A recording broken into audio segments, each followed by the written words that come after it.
Welcome to Founders Marketing Compass. My name is Etgar Shpivak.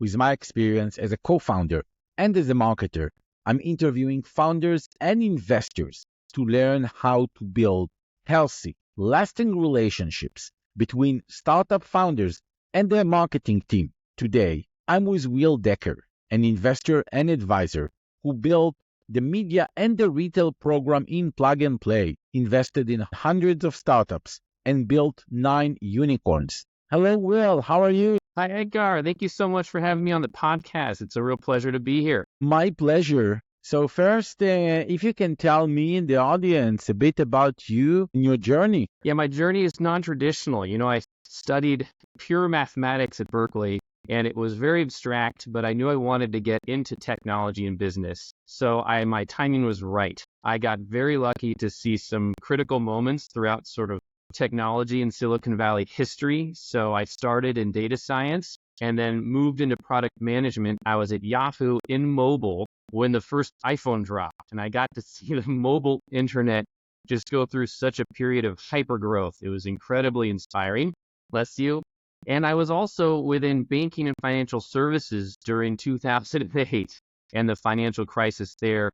What was fascinating was the different types of behaviors and economics that we saw that no one could have predicted, and the opportunities that created for large companies and startups. And then, yes, at Plug and Play, I ran the retail and brand practice and started the media and ad practice where hundreds of startups went through the programs. And after that, I think what I learned from the investment, from growing through enterprise, is that I had some superpowers and special insights on very early stage fundraising. So if you're in the audience and you're in that pre-seed seed round, that's where I got to see a lot of companies go through that process, what worked, what didn't work. And with the enterprises, I've spent years developing a network of heads of innovation, heads of digital transformation, media and marketing, and what they were looking for, right? Not only what types of trends and topics, but also what types of ways that they wanted to work with the outside community, including startups. I think this is very impressive, and this is my privilege to have you here. So I start with, we're talking here about those relationships between founders and marketing. For the founders who are listening to us, and for the marketers, in your opinion, what makes a startup marketing team great? It's a good question, Edgar. So there's two audiences that they need to really understand and create compelling stories around to become great. One is their investor community. So there's this whole, there's this grind that goes through raising money and raising capital. And it doesn't have to be venture capital, right? Venture capital is a great fit for a certain model of company, but there are other resources. But as an owner, you are owning the story of your company, the story of growth, and what you're doing now, and how you market that to people who are going to either invest on your cap table or give you a loan or a grant. It's a tremendous amount of work, and the folks who are really great at that can be incredibly successful. The other audience is your customers. So whether you have got a B2B or B2C business, again, the way you craft your unique selling proposition, the way you go to market, the way you tell the story and differentiate, I think the better. The true mark of greatness that I've seen is these owners have been able to do that in a way that is simple. They've conveyed the message about who they are, what their company does, and why you should support them and their journey in a very simple way. The examples that come to my mind are all those cliche catchphrases in the past of someone being the Uber of X or the Google of X. Like but there's different shortcuts around marketing, the messaging you can do that generate word of mouth, that generate a whole lot of extra benefits for your company. And it's incredibly difficult to do. What are the marketing metrics that are the most important for you when you're assessing a startup? So if I'm looking to invest or advise in your company, right, you're a founder and your Series A or your seed round, and you're saying, Will, I want you to help me, and I'm trying to decide whether I'm going to write you a check or give you advice and spend all that time together, there are some pretty key criteria. I think number one, and you'll hear about traction a lot, it means a lot, and you'll hear that from the broader investment community, that oftentimes the value that you've created is validated by the number of folks that are using it.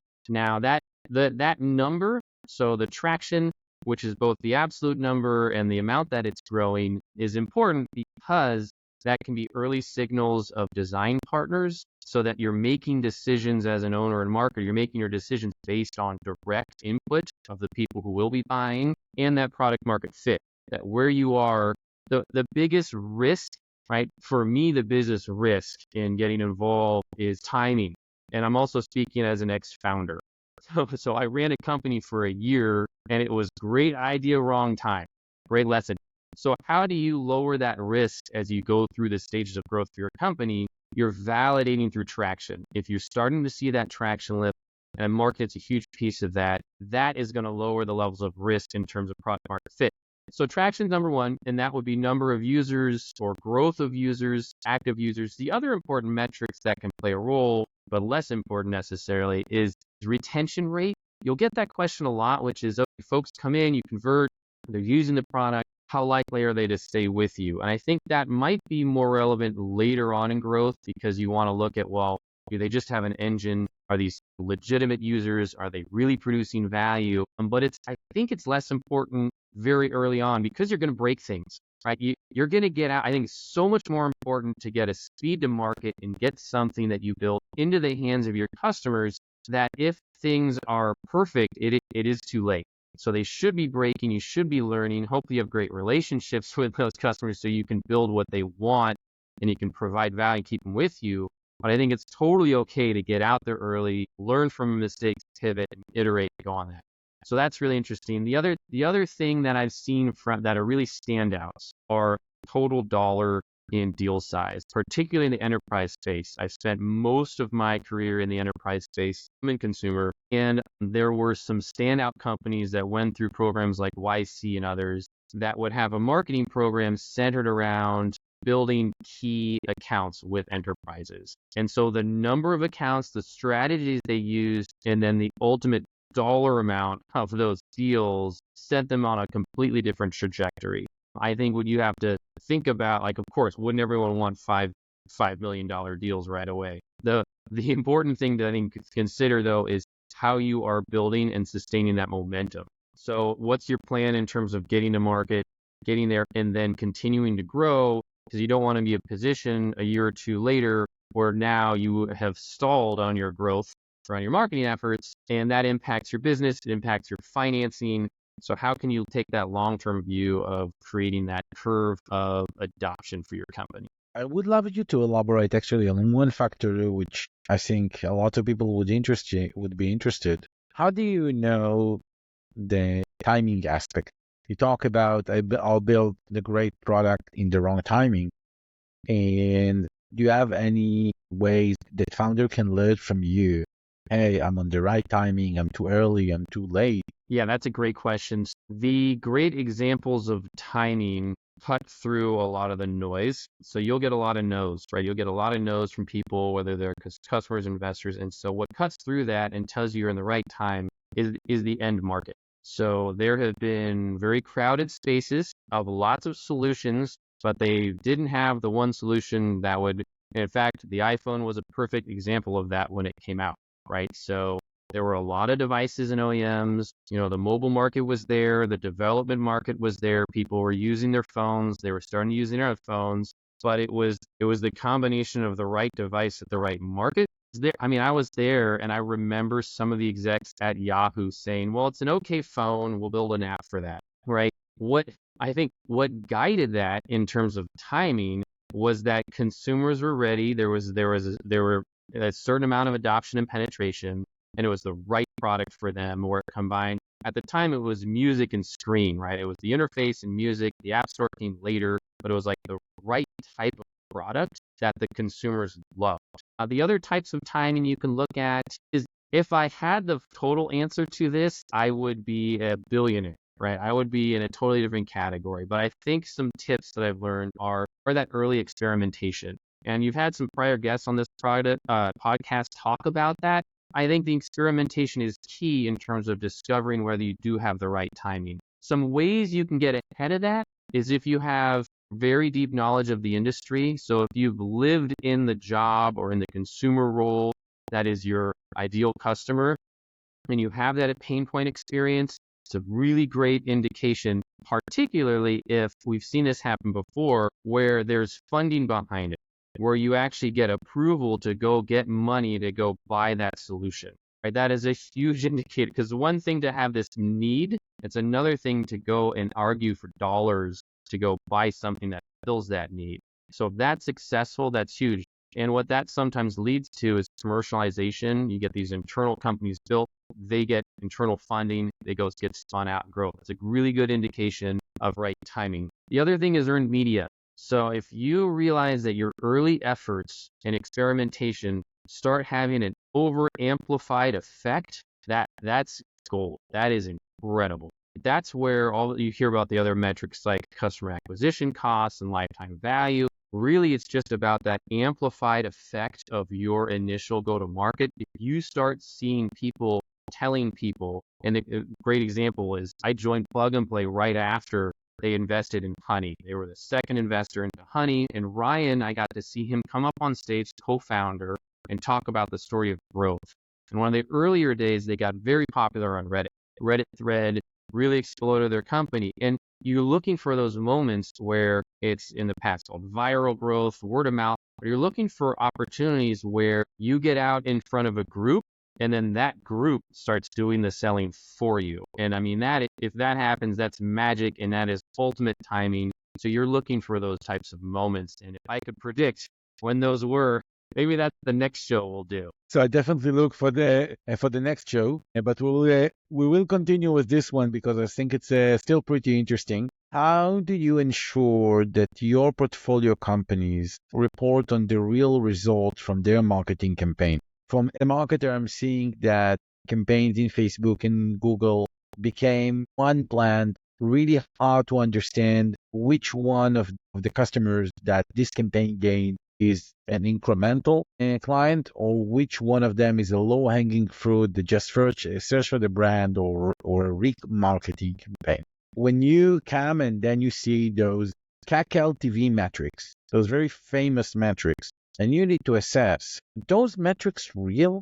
How do you see it as an investor who do understand this complexity of what happened for brands and for media companies? So the good thing is everything marketing these days is measurable. Most things. I mean, you looked at a lot of offline attribution. There's a lot of great capabilities around reach and metrics. So the metrics are there, and yes, they don't always have to be truthful, right? But the truth you can uncover. So the tips that I use when I'm talking to a startup or a marketer, first of all, there's got to be a relationship of trust, right? If you're an owner, if you're a head of marketing and media, and you're looking to work with an investor or an advisor, right? Make sure they're going to be part of the team. If they're an investor, there's some negotiation, some natural tension on there, but ultimately they're going to be on the team. Got to have some trust. Now, what I'll tell you is things that I'm looking for is I'm comparing across channels. So it's a bit of a sanity check.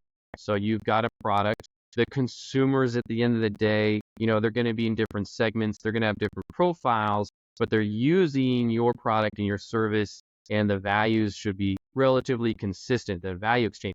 So there's some natural differences in the costs associated with each channel. That's a really good reality check. So if you're saying that, well, we're advertising on Meta and, we're not spending that much, but we're getting a huge lift from that. But then your search marketing spend is like super, like if they don't just make sense in terms of alignment to each other, that's a red flag. The other thing is, besides the data, time is the other all-telling eye. So if you over time, there's only so much that you can do to mask those numbers. So that's one thing, is time is the ultimate kind of weighing judgment on that. So patience is key if I'm looking at it. The other piece, though, is validating with actual customers. So if you're looking at a story that's a broad picture, while anecdotally, statistically won't be very relevant to validate with specific customers, it can be really insightful and give you clues on where to look next, right? So it's sort of like, it's a good indicator to validate where these numbers are real. The other thing is you can look at industry reports. right? So there's a wealth of information around marketing and media, and it's reports both on the activity around spend on platforms, but then also within the competitive set. So if I know the specific company you're working for is within a certain area of markets, let's say you're in, personalized ad content creation, something like that, you might have a universe of other similar companies doing something related to that field. And so if I get an understanding of what their costs are, then that can be a really good test.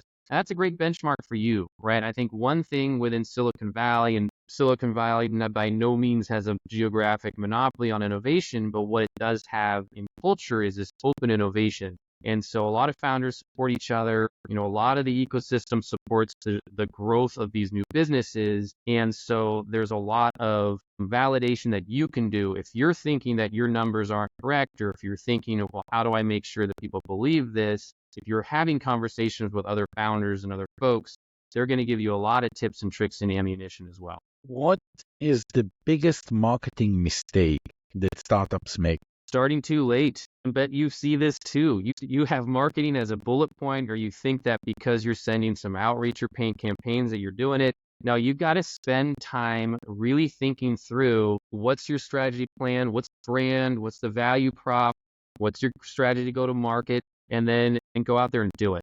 Because if you're not doing your marketing, then you're either lost in the noise or you're letting the market do the marketing for you. So you've got to own that, and no one's going to tell your story better than you. So understand what it is, be empathetic, right? Put yourself in the place of your audience, whether that's your consumers, the business enterprise customers, your investors, your other stakeholders, and build that message, build that marketing plan. And if you have a marketing background, great.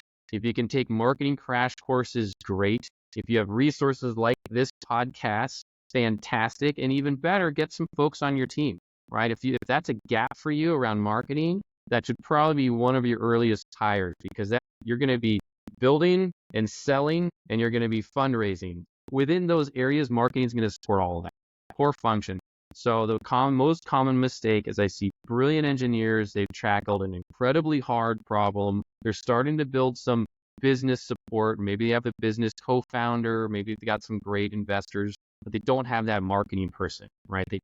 And you can tell in the way they communicate, they can tell in the way the website's created and positioned, that it's a little bit difficult for folks to kind of get through that. And if you nail it, if you really spend time on marketing and those marketing efforts, it will pay back tenfold in all those different activities. So if I look for the later stage, those like seed plus A stages, and I will ask you about one mistake that founders are doing when they managing the marketing. Well, it's incredibly difficult at that point in time to have one view of your customer. So we have, in the past, there's been great examples of CRM type startups like Customer and others that try to reorient the conversation of your customer base with who the customer is and the way they want to be communicated with. And I think the reason those are so successful is because as you start to grow up and advance through different stages of growth, you collect fragmented systems, you have fragmented touch points, and so you might be able to be aggressive on your top line growth, and you might even have some investments in customer success.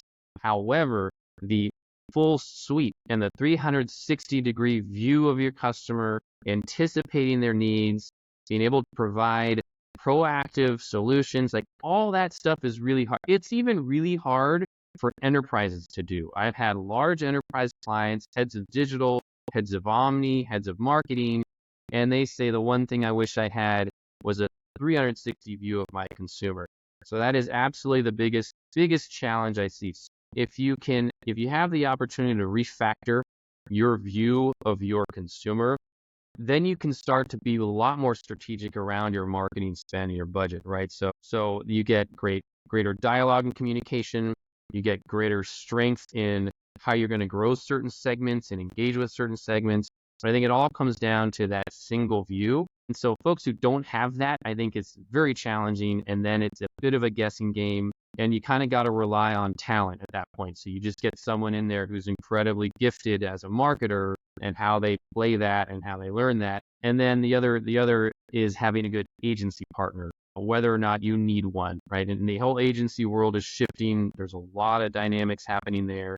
But at the core, if you get a good agency, they're going to be a great partner. They can sometimes provide some of that information and data insight, but they're going to ultimately help you develop the right types of marketing for your brand and your company. Having the right people and the right talent, having the right view, I think those are often missteps as you start to go down the stages of growth. And if I will ask on the opposite, and I'll ask if you can give an example of one startup that you were highly impressed by their marketing approach. Yeah, I got, early on, there were a couple folks, really well funded, raised maybe $100 million and went through the program. And I just broadly, these folks include, Glean or Firework or Standard Cognition, these different companies I think had done an extraordinary job of positioning themselves in these new tech markets. There's two things that came to mind as examples. So one was they're early stage, so like around that A, but they just raised a big round. They talked about wanting only 5 pilot customers, $1 million each, right? But they really wanted to have these close design partners. It was very clear. It was very simple. Their entire message around how they were disrupting the current path to purchase within their field and what they wanted to do and what they were looking for, and it worked. It totally, and I hadn't seen anything like that up to that point. A lot of the business models and a lot of ask for pilots was sort of either call to action was talk to us later, or it was here's our SaaS model. But this was very direct, very specific. You look like this, and it worked. It was a slam dunk. So I was always really impressed with that. And the other examples that I get impressed with is when you go down vertical marketing messages. So if you have targeted, particularly for enterprise, if you got a B2B enterprise business, if you are developing vertical go-to-markets and marketing, it can be incredibly powerful. A lot of the enterprises kind of self-segment within their sectors. And so an example within retail, right, could be luxury, could be apparel and fashion, it could be consumer packaged goods, food service, grocery, quick service. There's all these different components, department, and specialty within an industry that companies sort of kind of self-align and gather into. And one reason I think that happens is because they see common challenges. So if I have a certain challenge, someone else that looks like me will have that. If they're using this solution, I should use this solution. So a super effective example of some marketing is you have very targeted vertical go-to-markets around your everything, right? Collateral, content, event marketing, all that story is really tailored to these specific. And then the founders that have been really effective can do that quickly, can see if it hits or not. And if it doesn't, they move to the next segment and then boom. So I've had, fantastic technology startup companies that I've worked with that could go into kind of any vertical market, and they maybe start out in media, but then they hit insurtech or insurance, and that's such a smash that they ended up pivoting their entire business to go after that one market. But vertical go-to-market, market messaging, really great example, and then being novel about where you are at your stage and what the marketing message and the ask is. Those are two levers where people have done excellent jobs at. What is the most surprising lesson that you have learned as an investor? It's surprising when it really works, when it clicks. It's so hard. It is so, I've worked with so many different founders that grind and grind and grind, and everyone's got that big vision. But when it finally clicks, it is the most incredible thing. I mean, it is just unbelievable. So, and what I'm talking about is when things start to like really take off. I wish it wasn't that surprising. I wish there were many unicorns to be created. But when that does happen, and what I think what's interesting is when that does happen, the founder's reaction. And sometimes there's a lot of fear and anxiety around that success, even early on. So even early on, you start to get that fit, the marketing takes off, the business, you were right? You were right. You worked really hard and things start to take off. Like, whoa, okay, hold on. Now I've got so many consumers or so many enterprise customers. Like that's a lot of pressure. And that, how do I handle that? How do I deliver against that? Maybe these initial customers are close friends or colleagues or work. Like how do I maintain that trust while I grow? And then how do I look ahead to what's next in the next stage of growth? So when it starts working, I think the biggest surprise within that is the reaction of the founder and whether they lean in and kind of embrace. That's like surfing the wave. Do you go with that, or how do you let that fear and anxiety kind of navigate your business? And know that you've got a lot of support around you, right? There's a big community. You're looking for that. It's a great problem to have, that hyper growth scenario. And I wish that if that's what you want. I think this is the classic definition for the imposter syndrome. Yeah, it's real. It is real, right? But I think it's also very human. And if you go understanding that, and that's why founder communities, right, that you're a part of are hugely important and paying that forward. So if you've been through that process, Edgar, you've been through that, and the help that you do and the way you paid for it is incredibly powerful for the entrepreneurs to come. Because if it's your first time and you're going through that and you need the extra resources or validation, it is there. And it can be really exciting. What is a common misconception about running a startup that you would like to debunk? Gosh, I think the idea that it's this sort of dream that like, okay, running a successful startup is something that you can just decide to go and do, which is sort of like a Hollywood picture of what, being an entrepreneur and founder is. That sort of myth, the like where money's just thrown at you and you go out there and you run your own company and you live the dream. Beautiful myth, beautiful dream. Being a founder is It's a myth or 2021? Yeah, yeah, right, exactly. Yeah, It's a myth or 2021? Yeah, or I mean, go back to 2000, right? The initial dot-com boom. It was like there are these bubbles, and there's moments where that might be true. However, the reality of starting your own company is it's so hard. There's so many blocks. So you need to have partners to get over those challenges. You need to have support. You need to have the timing aligned and all of that. But you also, I think you need to have something special in terms of trying to find making it work. Like how hard are you going to do work to make it work? I'm not talking about like working all hours of the night. Like that's sort of an individual choice in terms of how much drive you've got. I'm just talking about how are you going to stick with it and try to find something that works for your business. It's just an incredibly tough job. It's very rewarding. You're your own boss. You're steering your own ship, and you've hopefully got a good group behind you. I also think there's no one path to do that. So there's a lot of playbooks around raising venture capital and what that path looks like. That is not the only avenue. It's fantastically supportive for high growth companies, particularly technology that could then go public. But there are many avenues to building companies. So explore those, be aware of those, learn about those, and see if that's right for you. But yeah, there's more than one way to build a company, and it is very hard work. What would it be if you could give your younger self one advice at the start of the journey? Keep following your hunger.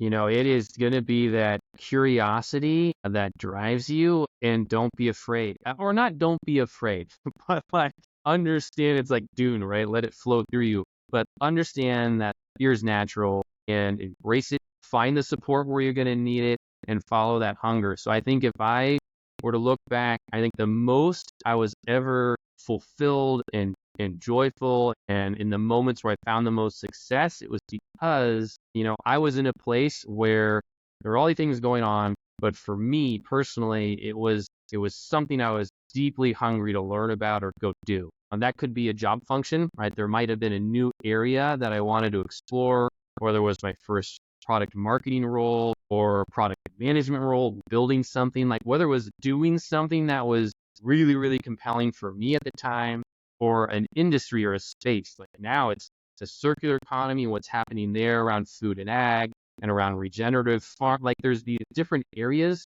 and these different challenges out in the space that I think if I were in those moments and I had those as things driving me, then the rest of the stuff usually clicked. Not all the time, but find what your hunger is. The other advice you might hear about as far as upside and opportunity are what are the hardest challenges out there right now? So if I'm thinking about starting a company, or if I'm telling my old self, hey, think about this. What's your hunger? And then what are the real tough things out there to solve? That if you solved that, you'd unlock something really cool, right? And then if you're not the smartest person that's going to go do that, who is? And go talk to that person. Ask some questions, make that connection. I think those are some early advices and people are friendly, want to help. So don't be afraid to be the first one to go ask for help. So for the last question that end every episode is, which question did I needed to ask, but I didn't? Well, what are my favorite startups to date? And I'll tell you, I can't choose favorites, but definitely follow me on LinkedIn, connect with me if you want. I tend to highlight some of the startups and the technologies that I'm working with today, and I choose those ones to work with because I like them. I like the founders, I like the companies that they're building, and other resources and events. So what's next, right? So the what next. So make sure you're following this podcast. I think this is a tremendous resource. Also go out and look at the different events that bring together communities. So what types of communities are involved with? In the US, we have CES. It's the largest gathering of technology that we have. It's a really great community. They have startups from all over the world. There are many others. So find that community, go get engaged, get involved, and good luck conquering the world. Well, I had a great time, and I'm sure that people will learn a lot from this episode. And thank you so much. It was a pleasure. Thank you so much for having me. Thank you.